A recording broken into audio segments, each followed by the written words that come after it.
Hello guys, तो आज हम बनाने वाले हैं चैट बॉट छोटा सा पाइथन में। और बेसिकली आज की वीडियो में हम ये सीखेंगे कि कैसे लाइब्रेरीज़ को हम इस्तेमाल कर सकते हैं, वर्चुअल एनवायरनमेंट क्या होता है। तो ये बहुत ही बेसिक प्रोजेक्ट है। अगर आपने थोड़ा सा भी पाइथन पढ़ा हुआ है, लूप्स आप जानते हो, इफ एल्स आप जानते हो, फंक्शंस के साथ थोड़ा बहुत आपने काम किया है, तो ये वीडियो आप रिलेट कर पाओगे, ये वीडियो आप समझ पाओगे। कोई बहुत ज़्यादा जीनियस इसमें आपको होने की ज़रूरत नहीं है, बहुत खतरनाक पाइथन पढ़ने की ज़रूरत नहीं है। बहुत ही बेसिक प्रोजेक्ट है, बट मज़ा आएगा। ठीक है, तो एकदम स्टार्ट करते हैं इसको और देखते हैं कैसे इसको काम में लेना है। ठीक है, पहले कुछ चीज़ें आपको पढ़ाऊंगा, उसके बाद हम इसको स्टार्ट करेंगे। देखिए, हमारे पास स्क्रीन पे भी main.py एक बेसिक सी फाइल रखी हुई है। मैं क्या करता हूँ कि यहाँ पे लिख देता हूँ प्रिंट एंड लेट्स से यहाँ पे हम लिखते हैं हेलो बाय मेन फाइल। और ऑब्वियसली हम इसे रन करेंगे, हमें पता है कि क्या आंसर आएगा। ये रहा हमारे पास हेलो बाय मेन फाइल। अब क्या होता है कि कोड अगर कई बार बहुत बड़ा होने लग जाए या कोड बहुत ज़्यादा लेंदी होने लग जाए, तो उसे एक ही फाइल में लिखने की बजाय हम उसे अलग अलग फाइलों में तोड़ के इंडिपेंडेंटली लिखते हैं। इसको हम कहते हैं मॉड्यूलर प्रोग्रामिंग। तो लेट्स से कि हमारे पास इस फाइल में बहुत सारा कोड हो गया है, तो कुछ एक जैसे कोड को ग्रुप करके हमने एक अलग फाइल में रख दिया और वहाँ से उसको हमने इसमें मंगवा लिया। एग्जाम्पल के तौर पर लेट्स इमेजिन कि आप एक बड़ी ऐप बना रहे हैं, लेट्स से इंस्टाग्राम आप बना रहे हैं, तो क्यों ना हम एक काम करें, चैट भेजना या कोई मैसेज लेना, रिसीव करना, कॉल करना, स्टिकर्स भेजना, जिफ भेजना, चैट रिलेटेड जितना भी कोड है, बहुत सारा कोड होगा क्योंकि काफ़ी सारे फीचर्स हैं, उनको हम एक अलग फाइल में लिख दें जिसका नाम ही हम लिख दें chat.py। लाइव जाना, लाइव पे फिल्टर्स लगाना और पता नहीं क्या क्या फीचर्स आते हैं, तो live.py। रील्स देखना, रील्स बनाना, उस पर सारा काम करना, तो explore.py है ना, या लेट्स से upload.py। ऐसे मैं एक एग्जांपल दे रहा हूँ आपको, राइट, कि हम इंडिविजुअल सेगमेंट्स अगर बना लेंगे कि इस वाली फाइल में तो सिर्फ यही काम करने का कोड है, तो बाद में उसे मेंटेन करना भी आसान होगा। हम ऐसा फील करेंगे कि हमें जब जिस फाइल की ज़रूरत है हम सिर्फ उसी को खोल करके सिर्फ उस पर ही काम कर पा रहे हैं, चीज़ें मैश नहीं होंगी। तो बहुत अच्छी स्ट्रैटेजी है। और मैंने आपको बताया कि इसी प्रोसेस को, इस अप्रोच को हम एक बोलते हैं कि एक पैराडाइम है मॉड्यूलर प्रोग्रामिंग। तो लेट्स इमेजिन कि हमने यहाँ पर एक फाइल बना ली fun.py, और इस fun.py में मैं एक बहुत ही सिंपल सा फंक्शन बनाता हूँ ऐड। ये मैंने a लिया, मैंने b लिया, let's return a+b, nothing fancy, बहुत छोटा सा फंक्शन है, ऐड है। मैंने कहा आपको बेसिक फंक्शंस पता होने चाहिए। ऐड नाम का ये फंक्शन जो 2 नंबर हमसे लेगा और बदले में हमें कुछ सम करके रिटर्न कर देगा। Very nice. अब इस fun.py में ये एक लौता फंक्शन है, हम और भी बना सकते थे। मैं इस फन को बंद कर देता हूँ और मेन में वापस आ जाता हूँ। 2 फाइलें हैं। अब यहाँ पर जाकर के मैंने लिखना है import and then let's say fun. तो वो जो फाइल थी .py लगाने की कोई ज़रूरत नहीं है, सिर्फ नाम लिख दीजिए, पाइथन ही की फाइल होगी और किसकी होगी। तो import फन, इसका मतलब हुआ कि फन नाम की कोई फाइल है, उसे यहाँ ले आओ, उसे यहाँ मंगवा लिया हमने। अब इससे क्या फ़ायदा होगा कि फन नाम की फाइल में कितना भी कोड हो हम उसे इस्तेमाल कर पाएंगे, जितने फंक्शंस हो, लिस्ट हो, क्लास हो, सब कुछ। कैसे? हमें जाके लिखना है fun.add, तो फाइल का नाम डॉट, और उस फाइल के अंदर जितनी भी चीज़ें हमने बनाई होंगी हमारे पास उसका एक्सेस आ जाएगा। तो लेट्स से हमने लिख दिया 5,6। अब चूंकि ये रिटर्न कर रहा है तो हमने इसको प्रिंट कर दिया कि भाई बताना ज़रा fun.add क्या बोल रहा है। तो हेलो तो ऑब्वियसली यहाँ का कोड है वो आ ही गया। ऐड नाम का फंक्शन जो हमने यहाँ नहीं बनाया है, किसी और फाइल में बनाया है, उस फाइल से उसको यहाँ मंगवा करके इंपोर्ट करके फिर हमने इसको एग्जीक्यूट किया। तो जैसा हमने देखा, कोड को हमने स्प्लिट कर दिया है। अब इसी को मैंने आपको बताया हम क्या बोलते हैं, मॉड्यूलर प्रोग्रामिंग। अब अगर आप ये समझ गए हैं तो आपको एक बात इमेजिन करनी चाहिए कि अगर हम अपनी फाइलों को अलग अलग करके बना सकते हैं, अपने कोड को अलग अलग करके बना सकते हैं, अलग अलग फाइलों में उसे रख सकते हैं, तो क्या ये पॉसिबल नहीं है कि आपका कोई दोस्त आपको कोई फाइल दे और बोले कि भाई देखो मैंने इसमें बड़े प्यारे प्यारे फंक्शंस बनाए हैं, तुम तो इसको लो और चीज़ें इंपोर्ट करके इस्तेमाल कर लेना, बना मैंने देखो पहले से दिया है। या फिर कि मैं आपको कोई फाइल दूं और मैं बोलूँ कि साहब देखिए, है ना, मैंने आपको बड़ा प्यारा सा एक कोड दिया है, इसके अंदर एक गेम है, मैंने सब कुछ बना दिया है, मैंने लंबी चौड़ी कोडिंग कर दी है, आप तो बस नाम इसका मंगवाओ, फंक्शंस मंगवाओ और अपने हिसाब से आप उसको चला लो। ऐसा बिल्कुल हो सकता है। अगर मैं अपनी फाइल को इंपोर्ट कर सकता हूँ तो किसी और की फाइल को भी इंपोर्ट कर सकता हूँ। फाइल तो फाइल है, पाइथन तो पाइथन है, क्या फ़र्क पड़ता है। कोड को चलाते समय थोड़ी ना फ़र्क पड़ता है कि मैंने लिखा किसी और ने लिखा, राइट। तो जब हम किसी और की फाइल को इंपोर्ट करते हैं ना, हम kind of in some sense इसी को बोलते हैं, एक छोटे से अगर हम बेसिक एग्जाम्पल से इसको जो मैंने आपको समझाया अगर समझे, लाइब्रेरी। हम किसी और की फाइल को जब इस्तेमाल कर रहे होते हैं तो हम कुछ सेंस में उसे कह सकते हैं कि हम एक लाइब्रेरी का इस्तेमाल कर कर रहे हैं। अब ये मैं आपको एक बहुत ही बेसिक लेवल पे समझाने की कोशिश कर रहा हूँ, ज़्यादा हम फैंसी चीज़ों का इस्तेमाल नहीं करेंगे यहाँ पे। तो अपनी फाइल है, हम इस्तेमाल करते हैं अपने ही कोड को अलग अलग करके स्प्लिट करके तोड़ के लिखने के लिए। और बिल्कुल ऐसा हो सकता है कि किसी भले इंसान ने कोई बहुत लंबा चौड़ा कोड लिख करके इंटरनेट पर डाल दिया हो और हम उसे डाउनलोड करके अपने किसी फ़ायदे के लिए इस्तेमाल कर लें। वो भी किसी न किसी की फ़ाइल ही है, जैसे हमारी फ़ाइल थी वैसे उसकी फ़ाइल है। तो अब इन्हीं चीज़ों को हम कहते हैं लाइब्रेरी। अब इसको कैसे इस्तेमाल करना है आइए मैं आपको यहाँ पे सिखाता हूँ। तो मैं ये फ़न वगैरह को डिलीट कर देता हूँ, नथिंग फैंसी।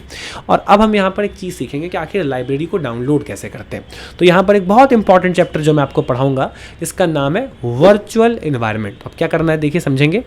अगर हमें कोई लाइब्रेरी को डाउनलोड करना है तो उस लाइब्रेरी को डाउनलोड करने के लिए पहले हमें एक वर्चुअल एनवायरनमेंट नाम की चीज़ बनानी पड़ती है। क्या बोला मैंने? हम किसी और का कोड डाउनलोड करना चाहते हैं, किसी और की फाइल डाउनलोड करना चाहते हैं। क्यों? हो सकता है उसमें बहुत अच्छा कोड हो, बहुत लंबा चौड़ा कोड हो, किसी ने बहुत मेहनत करके बहुत सारी चीज़ें लिखी हो और वो सारे फीचर्स हमें बस इस्तेमाल करने के लिए यूँ ही मिल जाएंगे, हमें बनाने नहीं पड़ेंगे, बहुत सारा हमारा फ़ायदा हो जाएगा, बहुत सारा हमारा टाइम बच जाएगा। लेकिन किसी और की फाइल को सीधा ला करके डाउनलोड करके यहाँ नहीं लिख सकते कि इंटरनेट पे गए, फाइल को डाउनलोड किया, यहाँ ला के पेस्ट कर दिया और काम खत्म। ऐसे नहीं होता साहब, हमें उसका एक प्रोसेस फॉलो करना पड़ेगा। तो सबसे पहला जो प्रोफेशनल प्रोसेस है वो ये है कि मैंने आपको क्या बताया, हमें बनाना पड़ेगा virtual environment. What the hell is this? Virtual environment का मतलब होता है एक ऐसा फोल्डर, जो भी चीज़ डाउनलोड होगी, जो भी लाइब्रेरी, जो भी कोड हम डाउनलोड करेंगे वो उस फोल्डर में जाकर डाउनलोड होगी। तो मतलब बिना फोल्डर बनाए डाउनलोड नहीं कर सकते, बिना वर्चुअल एनवायरनमेंट बनाए चीज़ें डाउनलोड नहीं हो सकती। नहीं हो सकती हैं, तो फिर क्यों बनाना है? फिर क्या हम ये क्यों बेमतलब का काम कर रहे हैं? देखिए, अगर हम बिना वर्चुअल एनवायरनमेंट बनाए किसी चीज़ को डाउनलोड कर लें तो वो हमारे पूरे कंप्यूटर में डाउनलोड हो जाएगी। उसके बाद हम पूरे कंप्यूटर में जहाँ चाहें उसका इस्तेमाल कर सकते हैं। अरे ये तो अच्छी बात है, हम क्यों फिर वर्चुअल एनवायरनमेंट बना रहे हैं? मतलब अगर हमने वर्चुअल एनवायरनमेंट बना लिया तो अगर हमने इस प्रोजेक्ट में, इस फोल्डर में वर्चुअल एनवायरनमेंट को बनाया और फिर हमने कुछ डाउनलोड किया तो वो सिर्फ यहीं के प्रोजेक्ट में चलेगा और यही वाली जो लाइब्रेरी है सिर्फ यहीं पर इस्तेमाल हो पाएगी, नए प्रोजेक्ट में मुझे वापस करना पड़ेगा। हाँ जी, तो सर हम ये झंझट क्यों ले रहे हैं? एक बार फिर से समझेंगे। हमको किसी और का कोड इस्तेमाल करना है, उसको हम कह रहे हैं लाइब्रेरी। वो हमको डाउनलोड करनी पड़ेगी। डाउनलोड करने के लिए मैंने आपको कहा प्रोफेशनल तरीका ये है कि डाउनलोड तो हम कर लेंगे, उसकी एक कमांड है, हम अभी सीखते हैं। लेकिन डाउनलोड करने से पहले हम अपने इस प्रोजेक्ट में एक फोल्डर बनाएंगे जिसका नाम है वर्चुअल एनवायरनमेंट, जिसको बनाने के बाद जो भी चीज़ हम इंटरनेट से डाउनलोड करेंगे वो सिर्फ इसी प्रोजेक्ट में इस्तेमाल हो पाएगी, किसी और प्रोजेक्ट में उसका इस्तेमाल नहीं किया जा सकता। वहाँ करना है तो वहाँ नए सिरे से, स्क्रैच से, वापस से दोबारा डाउनलोड करना पड़ेगा।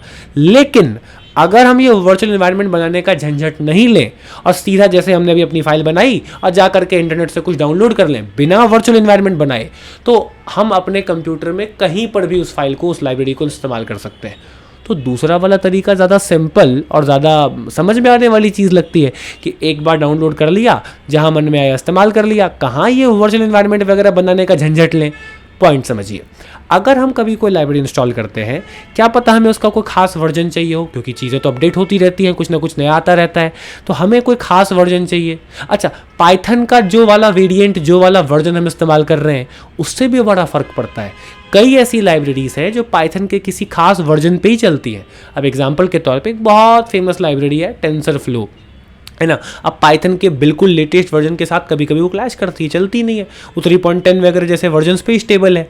तो कहने का मतलब ये है कि अक्सर ऐसा हो सकता है कि जिस कोड को, जिस लाइब्रेरी को, जिस इंसान के पूरे काम को आप डाउनलोड करना चाह रहे हो, उसका कोई खास वर्जन आपको चाहिए हो, या आप जिसको डाउनलोड कर रहे हो वो चलता ही पाइथन के किसी खास वर्जन पे हो।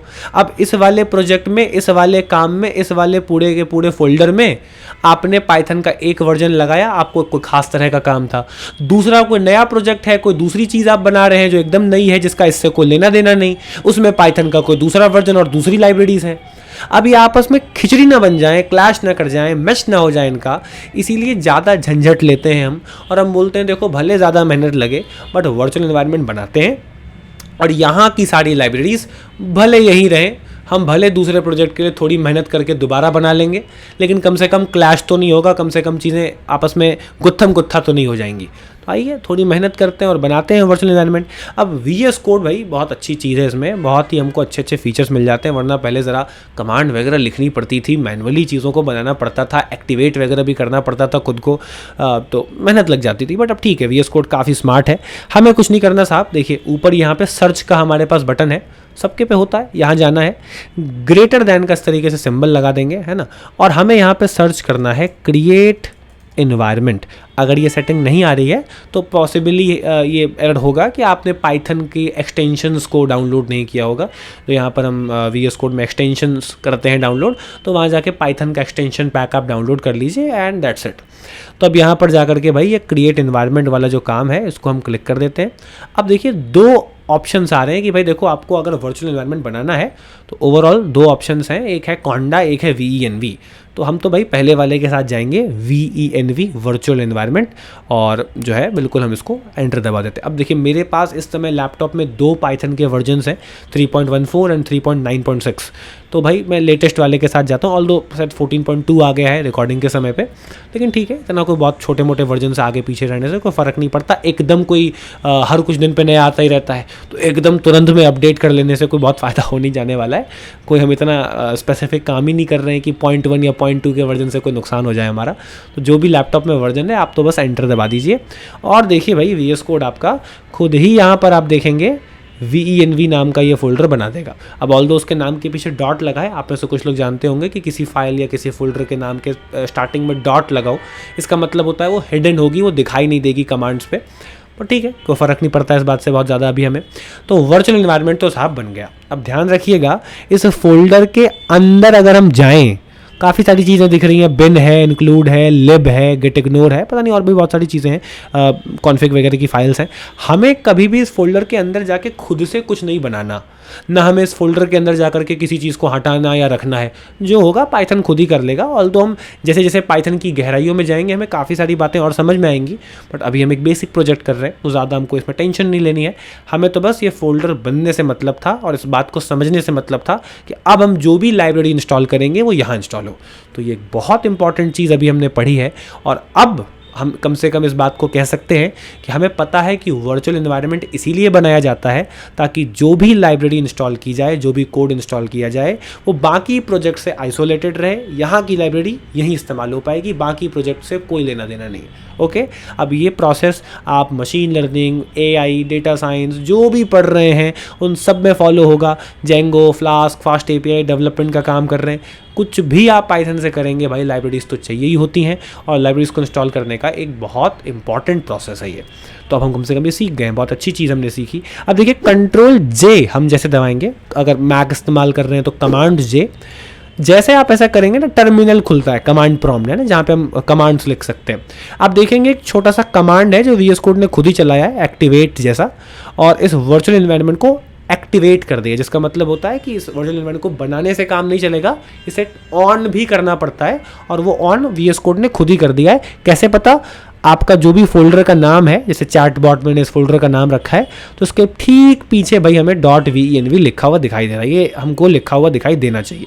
ऑल्दो कभी कभी VS कोड ऐसे नहीं भी दिखाता और एक पॉपअप भी दे देता है कि भाई नहीं दिख रहा है, बट हमने इसको सेलेक्ट कर दिया, आप टेंशन मत लो, बट मोस्ट केसेस में आपको दिखेगा। ओके, अब इसका मतलब है कि VENV बन गया है, और अब हम जो भी इंस्टॉल करेंगे वो यहीं लोकली इंस्टॉल होगा, पूरे कंप्यूटर को इफेक्ट नहीं करेगा। Very nice. आइए अब हम आगे का काम करते हैं। तो सिंपल सी चीज़ है, हमने यहाँ पर इंस्टॉल करना है पिप इंस्टॉल pyttsx3। अब ये साहब हमारे पास एक लाइब्रेरी है, छोटी सी लाइब्रेरी है, इसका नाम थोड़ा यूनिक है, Python text to speech version 3, तो pyttsx3 थोड़ा सा लंबा नाम है। अभी क्या करती है, ये हमने नहीं बनाई ऑब्वियसली, किसी और का कोड हम डाउनलोड कर रहे हैं। बहुत ही प्यारी चीज़ है, जैसा कि नाम से समझ में आता है, टेक्स्ट टू स्पीच, जो भी हम लिखेंगे उसको ये आवाज़ में कन्वर्ट कर देगा। वेरी नाइस, बड़ा मज़ा आएगा भाई। चलिए भाई एंटर का बटन दबाते हैं। अभी पिप इंस्टॉल किया था, ये कमांड थी पाइथन की, वो कमांड जिसकी मदद से हम किसी भी लाइब्रेरी को डाउनलोड कर सकते हैं। अब देखिए वो हो रही है, जब भाई डाउनलोड हो रही है, कोई दिक्कत नहीं वाली बात नहीं है, आराम से होने दें उसको आप। और बहुत बढ़िया भाई डाउनलोड हो गई, अच्छी बात। अब आइए थोड़ा कोड लिखते हैं। तो जैसे हमने अपनी फाइल को मंगवाने के लिए क्या लिखा था, फन नाम की फाइल थी तो इम्पोर्ट फन। अब हम किसी और की मंगवा रहे हैं और क्या नाम है उसका, pyttsx3। ऑल्दो वो आपको कोई यहाँ पे दिखाई नहीं देगी बट वो इंस्टॉल हो गई, और वो भी कहाँ, venv के अंदर। आप चाहें तो उसको यहाँ पे लिब में जाकर देख भी सकते हैं। अच्छा इतना सब कुछ क्या है, pyttsx3 को चलने के लिए बहुत कुछ चाहिए होगा, तो उसने वो सब भी इंस्टॉल कर लिया, उसी का कोड है, उतना टेंशन मत लीजिए। तो इम्पोर्ट pyttsx3 यहाँ पे मंगवा लिया। अब ये ऑब्वियसली सेंस बना रहा है, हमने नहीं बनाई है, किसी और ने बनाई है और बहुत मेहनत करके बनाई है, और हमें वो मेहनत दोबारा ना करनी पड़े, इसीलिए तो उसका इस्तेमाल कर रहे हैं। अब देखिए इस लाइब्रेरी का बड़ा अच्छा सा काम है, कोई सा भी आप एक वेरिएबल ले लो जो मन में आता है आपको। तो लेट से मैंने a ले लिया और a is equal to pyttsx3 dot init हमने यहाँ पे लिख दिया। इनिट मतलब हुआ इनिशियलाइज, और इसका मतलब ओवरऑल ये है कि pyttsx3 को स्टार्ट करके a में रख दो। सिंपल वे में समझा रहा हूँ मैं, ज़्यादा टेक्निकल अभी नहीं जाना चाहूँगा, बहुत ही बेसिक प्रोजेक्ट बना रहे हैं हम। ऑब्वियसली इन फंक्शंस की गहराई में जाएंगे तो काफ़ी कुछ सीखने को मिलेगा, अभी हम इसको सिंपल रख रहे हैं। तो pyttsx3 को स्टार्ट करके उसके सारे फीचर्स, उसकी सारी शक्तियों को ए को दे दो। अब ए की जगह कुछ भी हो सकता था, B C A B C D what ever वॉन्ट टू डू, क्या फ़र्क पड़ता है, वेरिएबल बनाना है, मुद्दे की बात वो है। तो एक वेरिएबल बना के pyttsx3 को स्टार्ट करके pyttsx3 की सारी शक्तियों को ए में रख देना है, कोई भी एक वेरिएबल चाहिए होगा। अब 2 लाइन का कोड है, देखिए a डॉट से, और हमने बोला hello how are you, and then we have to say run and wait. अब देखिए से का मतलब तो समझ में ही आ रहा है, बोलो। रन एंड वेट क्या है, नाम से समझिए भाई, बोलो, और जब तक बोल रहे हो, जैसे कोई लंबी चौड़ी बात बोल रहे हो, तो जब तक बोल रहे हो हम वेट करेंगे, हम नीचे का कोई कोड नहीं चलाने लग जाएंगे। अब लेट से 15-20 लाइन का कोड है, अब 5 नंबर की लाइन पे हमने बोला कि हेलो हाउ आर यू, और कोई बहुत लंबी बात बोल दी तो बोलने में टाइम लगेगा, स्पीकर से उसको प्रोसेस होने में समय लग सकता है। तो जब तक टाइम लग रहा है, जब तक वो बोल रहा है, हम इंतज़ार करेंगे और उसके बाद ही हम नीचे आएंगे, ये इसका मतलब है। अब देखिए उसको मैं चला देता हूँ, हेलो हाउ आर यू। सी, तो कितनी आसानी से उसने बोलने का पूरा काम कर दिया। अब 4 लाइन का कोड है, बहुत ही प्यारी चीज़ है। अब आइए छोटा सा काम करते हैं। हम क्या करते हैं ना कि हम इस पूरे कोड को एक फंक्शन में बना देते हैं। लेट से हम कह देते हैं, लेट से नाम का फंक्शन। अब हमने अपना एक से बना लिया है, मैंने कहा txt नाम का एक मैं छोटा सा आर्ग्यूमेंट ले लेता हूँ, और नीचे आकर के भाई इस कोड को हम यहाँ पे इस तरीके से पेस्ट कर देते हैं। और मैं कोशिश कर रहा हूँ कि जितना मैं इसको सिंपल रखूँ उतना अच्छा है। हम प्रोफेशनली बहुत ऑप्टिमाइज़ कर सकते थे चीज़ों को, हम pyttsx3 की साउंड सेटिंग्स को चेंज कर सकते थे, स्पीड कम ज़्यादा कर सकते थे, ऑडियो में भी बहुत सारी वैरायटी आती है, मैक में तो बहुत सारी आती है, विंडोज़ में आमतौर पे 2 मिलती हैं, एक मेल एक फीमेल, तो उन सब के साथ भी खेल सकते थे। तो अभी हम नहीं जा रहे उतना, ये जैसे शुरू में ही जैसा मैंने आपसे कहा, ये प्रोजेक्ट फोकस्ड है बहुत ही बेसिक बच्चों के लिए जो भी स्टार्ट ही कर रहे हैं पाइथन को, और कुछ अच्छा कुछ क्रेजी बनाना चाहते हैं, और थोड़ा लाइब्रेरीज वगैरह से घबराते हैं कि क्या होता है इम्पोर्ट, ये क्या है वर्चुअल इन्वायरमेंट। तो इस पूरे प्रोजेक्ट के बाद जैसा मैंने आपको कहा था, एक कॉन्फिडेंस रहेगा कि इम्पोर्ट समझ में आता है। अब इंपोर्ट कुछ भी और होगा, कल को कोई बड़ी लाइब्रेरी होगी तो कम से कम पता होगा कि ओके जैसे वो इंपोर्ट किया था वैसे ये इंपोर्ट कर रहे हैं कोई बड़ी लाइब्रेरी को, एआई की, मशीन लर्निंग की, जेंगो की या किसी और चीज़ की, और जैसे वहाँ पे कुछ फीचर्स आ गए थे वैसे यहाँ पे भी आ जाएंगे। वर्चुअल एनवायरनमेंट बनाना कॉमन होगा, तो एक कॉन्फिडेंस देने के लिए। ओके, अब से नाम का फंक्शन हमने बना लिया। क्या फ़ायदा होगा इससे, अब हमको जब भी काम करना होगा we just have to call say, और हमको जो बोलना होगा हम बोल देंगे, और हेलो हमारे पास कहाँ जाएगा, टेक्स्ट में, और यहाँ जा करके भाई उसको हम हटा करके यहाँ पे लिख देंगे txt। तो इससे क्या फ़ायदा हुआ, अब हमें बस ये इतना सा लिखना है 11 नंबर की लाइन पे, और ये 2 लाइनें अपने आप एग्जीक्यूट हो जाएंगी जब भी हमें काम होगा। आइए छोटा सा काम करते हैं। हमने बोला वाइल ट्रू, जिसका मतलब होता है कि इन्फिनिटी लूप जो अपने आप तो कभी नहीं रुकेगा, है ना, हम जानते हैं। अब लेट से मैंने प्रिंट कर दिया है, 1 सेकंड के लिए इस कोड को भूल जाएं आप ऊपर, वाइल ट्रू प्रिंट हाई, सीधी सी बात है, हाई प्रिंट होता ही रहेगा और कभी रुकेगा ही नहीं। ये देखिए इन्फिनिटी लूप का ये मतलब होता है ना, अपने आप चलते ही रहो, कभी मत रुकना। अब देखिए हम क्या करते हैं, यहाँ पर हमने एक छोटा सा वेरिएबल लिया चॉइस, और चॉइस इज इक्वल टू जाकर के हमने बोल दिया भाई इनपुट। इनपुट में मैंने कह दिया टाइप एनीथिंग। अब यहाँ पे टाइप एनीथिंग डालने के बाद मैंने एक छोटी सी चीज़ की मैंने लिख दिया लोअर, जिसका क्या मतलब है कि जो भी मैं इनपुट डालूँ, भले मैं कैपिटल में डालूँ, तुम तो उसे स्मॉल केस में प्रिंट कर देना। अब एग्जांपल के तौर पे मैं आपको प्रिंट करके दिखाऊंगा। चॉइस लिखा मैंने, अब मैंने लिखा कैपिटल में HI, बट लोअर क्या करेगा, सब कुछ स्मॉल कर देगा, तो हमको इफ एल्स लगाने में आसानी होगी। लेट से हमने डबल इक्वल्स टू लगा के इफ में लिखा होता कि अगर यूज़र ने बोला गुड मॉर्निंग, अब यूज़र ने गुड मॉर्निंग का जी कैपिटल लिखा है, यूज़र ने गुड मॉर्निंग का जी स्मॉल लिखा है, ज़्यादा झंझट नहीं देते। हमने कहा कि यूज़र ने कुछ भी लिखा हो तुम तो उसको स्मॉल में ही कन्वर्ट कर दो और स्मॉल में चेक कर लेना, तो काम आसान हो जाएगा, नथिंग फैंसी। ओके, अब हमने क्या सिंपल सी चीज़ करी, हमने बोला भाई देखो if choice is equal to let's say hi, हम स्मॉल में चेक करेंगे क्योंकि जो भी आएगा स्मॉल में आएगा। तो तुम बोलना से, सिंटैक्स बोलना से, बोलना हेलो बॉस, और एक काम करना प्रिंट भी कर देना यही चीज़ भाई, हेलो बॉस। ओके, और ऐसे एलएफ, लेट्स से यूज़र ने बोला कि गुड मॉर्निंग, और थोड़ा हम स्पेस देंगे, और आप ऐसे कितनी भी चीज़ें ऐड कर सकते हैं। अब देखिए प्रोफेशनली इसको हम कोई बहुत अगर बड़े लेवल पर लेकर के जाएं तो काफ़ी सारे फीचर्स ऐड किए जा सकते हैं, बहुत डायनेमिक बनाया जा सकता है, इसका एक अच्छा सा यूआई बना सकते हैं। अगर आप में से किसी ने स्ट्रीमलेट पढ़ा हो या पढ़ना चाहते हो, टेक अ लुक, बहुत अच्छा यूआई बना पाओगे आप। किंटर है बेसिक लेवल पे, और आगे लेके जाना हो फास्ट पे इस्तेमाल करो, फ्रंट एंड पे रिएक्ट डाल दो, HTML CSS डाल दो, बहुत सारी चीज़ें कर सकते हैं। चलिए भाई हमने ऐसा कर दिया, एंड लेट्स से मैंने कहा एलएफ चॉइस में यूज़र ने बोला हो बाय, तो बड़ा सिंपल काम करना, प्रिंट कर देना यहाँ पे बाय को, और बोल भी देना भाई यही बात को। चलिए जी, बहुत अच्छी बात है। इसके अलावा अगर एल्स किसी ने कुछ और बोला हो या हम समझ नहीं पाए हों, लेट्स से प्रिंट से अगेन,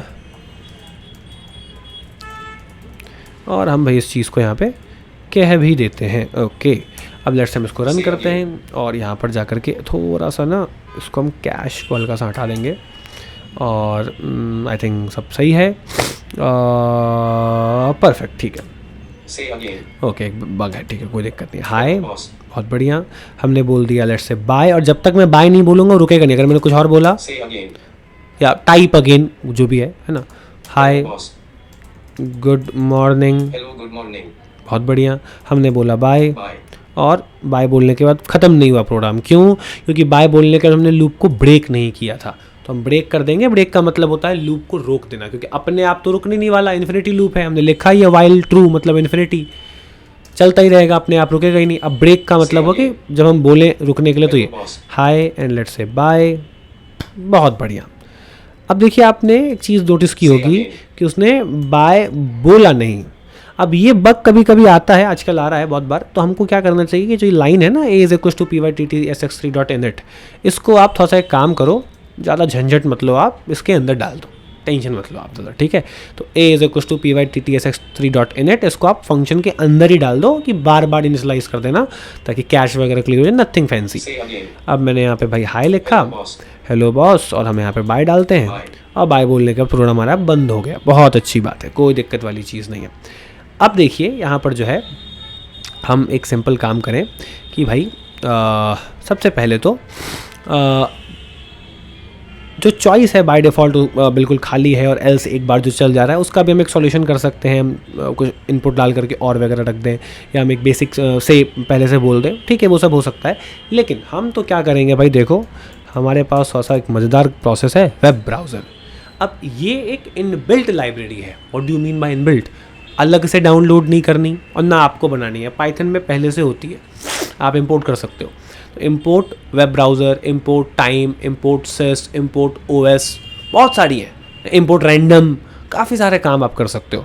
अब हमने क्या करना है, हमने कुछ भी नहीं करना, हमने जा कर के बोला कि साहब देखो, अगर जो है यहाँ पर elif choice is equal to लिखा हो ओपन गूगल, तो तुम तो क्या करना, बोलना साहब कि ओपनिंग गूगल, और से में भी आप यही चीज़ सेम कर देना कि से और ओपन गूगल यहाँ पे बोलना। उसके बाद वेब ब्राउज़र जो लाइब्रेरी है इनबिल्ट डॉट ओपन नाम का फंक्शन है, वेब ब्राउज़र लाइब्रेरी है, उसमें ओपन नाम का फंक्शन है, हमने नहीं बनाया, पहले से है।